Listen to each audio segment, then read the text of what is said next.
birds and the fishes. On day 5 he made the birds and the fishes. On day 5 he made everything in 6 days.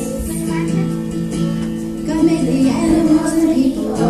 On day 6 he made the animals and people. On day 6 he made the animals and people. On day 6 he made everything in 6 days.